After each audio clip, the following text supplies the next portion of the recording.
Emma Stone joined Parker Posey and director Woody Allen for a photo call and press conference in support of their film Irrational Man at the Cannes Film Festival on Friday.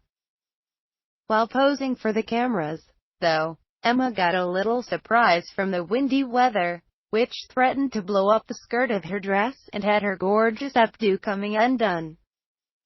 The actress handled the gusts with grace and a big smile, making for some seriously fun images. She's one of many stars at Cannes since Charlize Theron and Sean Penn made a dramatic appearance on Thursday, and Natalie Portman and her husband stole the show earlier this week.